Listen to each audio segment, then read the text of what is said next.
Picture this: a dietitian's office. On the desk is a printed meal plan: boiled chicken breast, steamed broccoli, plain buckwheat with no oil. The patient walks out with that piece of paper, sighs, and promises to stick with it for at least a week. And an hour later, that very same dietitian sits down for lunch. And on their plate, pasta with sauce, a piece of bread, a glass of wine, and dare I say it, dessert. Coincidence? No. And this isn't a one off case. I've heard the exact same story dozens of times from different people. A husband or wife who works in nutrition cooks something at home that flatly contradicts their own professional advice. Friends notice it, joke about it, and sometimes even feel a little betrayed, as if they were handed a lesser version of the truth. Today, I'll show you why this happens almost every single time, not just occasionally, and why it's actually not deception at all, but a perfectly logical system. Stick around until the end. I think in the final part, I'll tell you about an experiment on dietitians whose results surprised even the doctors who ran it, and which flips the whole idea of what eating right actually means. And once you understand the real reason behind it, you'll probably start looking at your own past diet attempts completely differently, because the thing that made them fail might have nothing to do with willpower at all. First, you need to understand this: the diet a dietitian prescribes to a patient isn't a recipe for correct eating in general. It's a tool for solving one specific problem: lose 10 kilograms in 3 months. Lower blood sugar? Prepare for surgery. It's a temporary, narrow program, not the specialist's actual lifestyle. A dietitian knows that strict restrictions only work when there's a specific, measurable goal and a fixed deadline. They themselves aren't in weight loss mode every single day of their life. It's the difference between training for a competition and a regular morning stretch. An athlete follows a strict regimen before a big event. But once the competition is over, they go back to normal life. Nobody lives in marathon prep mode forever. The same logic applies across medicine in general. A cardiologist who puts a post-heart attack patient on a strict salt-free diet isn't obligated to eat bland, saltless food for the rest of their own life. Their heart is healthy. They don't carry the same risk the patient does right now. A recommendation is always tied to the state of a specific body, not to some abstract idea of perfect eating for all of humanity at once. That's exactly why it's pointless to ask, so why don't you eat this way yourself if it's supposedly correct? Correct isn't a universal one-size-fits-all value. Correct is whatever solves a specific problem for a specific person at a specific moment in time. You'll see the exact same pattern with personal trainers. A trainer might put a client through a brutal, highly structured workout plan built around a wedding date or competition 3 months away. But the trainer's own training, day to day, tends to look far more relaxed. Some heavy days, some easy days, a rest day when the body asks for it. Not because the trainer is lazy, but because they're not chasing a deadline. They're maintaining, not transforming. Maintenance and transformation are two completely different modes, and mixing them up is where a lot of the confusion around hypocrisy comes from. Plenty of dietitians will admit in private conversation to the same thing.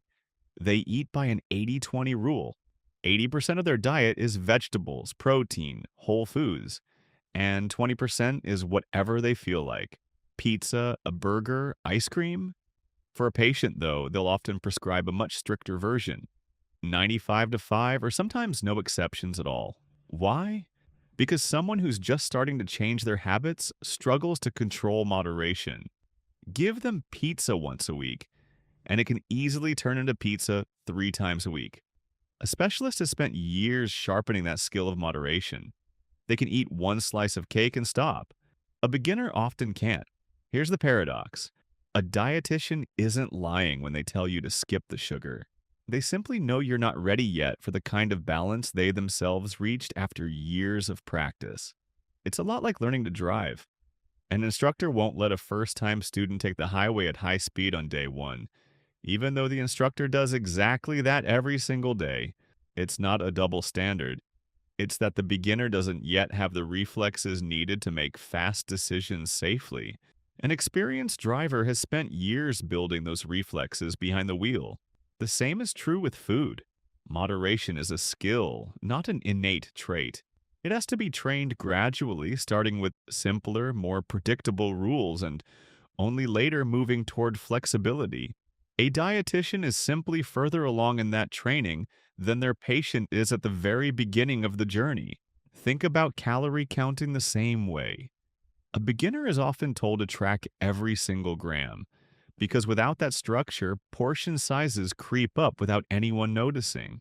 A specialist, on the other hand, has spent so many years around food that they can eyeball a portion within a reasonably close range without ever picking up a scale. It's not that the rule stopped mattering, it's that the skill behind the rule eventually gets internalized and the rigid tool becomes unnecessary. There's another point that rarely gets said out loud. Dietitians get genuinely tired of talking about food.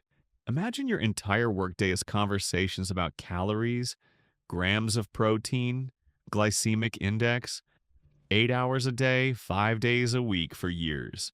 By the time they get home, the last thing that person wants is to weigh out another portion of buckwheat and count the calories in a tomato. They just want to eat without thinking about it. And that often turns into a spontaneous, far less structured dinner. Nothing like the perfect plan on paper. It's a bit like dentists who sometimes forget to brush their teeth before bed after a long day, or therapists who sometimes can't manage their own anxiety. A profession teaches you what's right, but it doesn't guarantee you'll follow that rule every single second of your own life. There's actually a term for this in occupational psychology: subject matter burnout. A chef who spends all day preparing elaborate restaurant dishes often eats something dead simple at home: scrambled eggs, a sandwich, leftovers reheated from the night before. Not because they can't cook something elaborate, but because after 8 hours of intense focus on food, the brain simply refuses to switch back into that mode at home. Something similar happens with dietitians, except instead of cooking fatigue, it's fatigue from constantly analyzing food composition, counting other people's grams of protein all day, and then your own in the evening. Few people have the energy left for that, even professionals.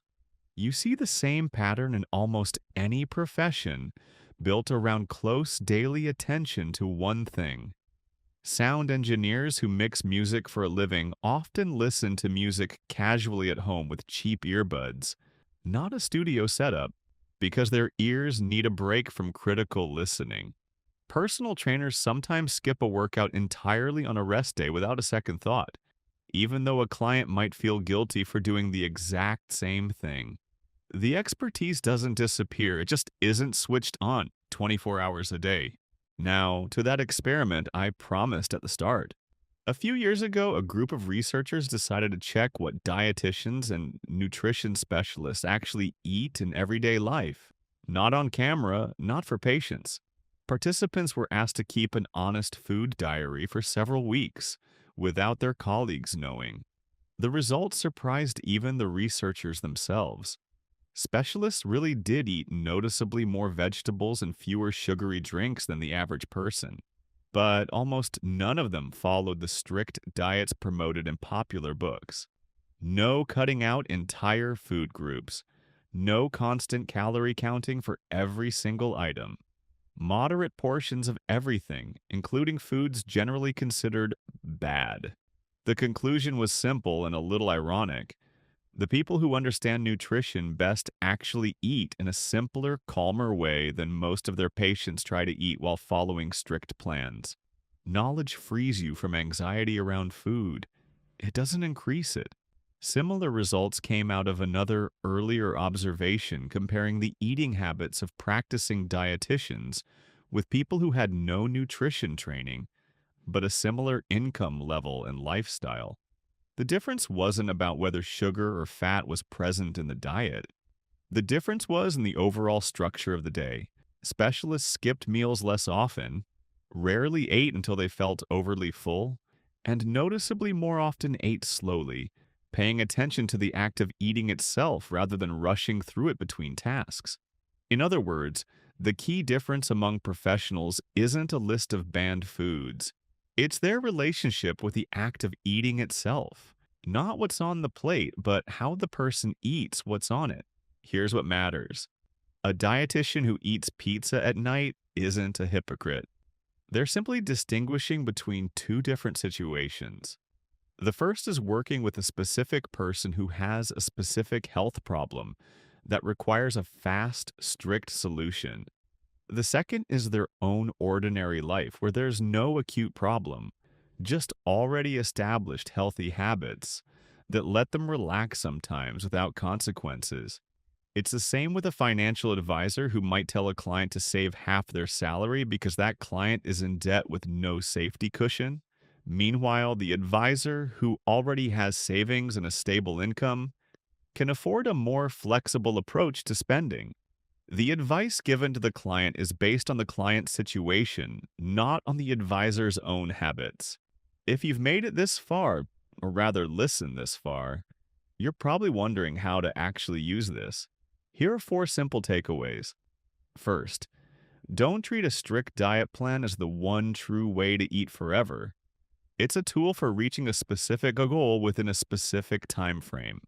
Once the goal is reached, the regimen can and should ease up. Second, learn moderation, not prohibition. Dietitians who eat pizza at night didn't get there by giving up on their health. They got there by learning to eat it in a reasonable amount without losing control. That's a skill that develops over time, not a permanently forbidden zone. Third, don't judge yourself too harshly if you slip off your diet. Even professionals in this field don't eat perfectly every day. What matters isn't a single slip-up. It's the overall pattern across weeks and months. Fourth, pay attention not just to what you eat, but to how you eat it. Eating slowly and calmly without scrolling your phone or watching a show at the same time reduces overeating far more than cutting out yet another food from your diet. That's exactly the detail specialists apply to themselves far more often than strict lists of banned foods. Fifth, give yourself a deadline, not an endless sentence. Ask yourself what the actual goal is and by when you want to reach it. A plan with a clear finish line is far easier to stick to than a vague promise to eat clean forever. And it mirrors exactly how the professionals themselves think about their own habits. So why don't dietitians eat what they recommend to you? Not because they're frauds, but because what they recommend to you is medicine for a specific condition, for a specific length of time, not a recipe for their own everyday life. They've already walked the path you're just starting on, and they no longer need the same dose of strictness. If you found this video helpful, hit like. It genuinely helps the channel grow. Let me know in the comments whether you've tried strict diets and how it went. And if you want to go even deeper into the topic of nutrition, subscribe to the channel. There's a lot more coming on how healthy eating actually works, without the myths and without the marketing. Thanks for spending these minutes with me. See you in the next video.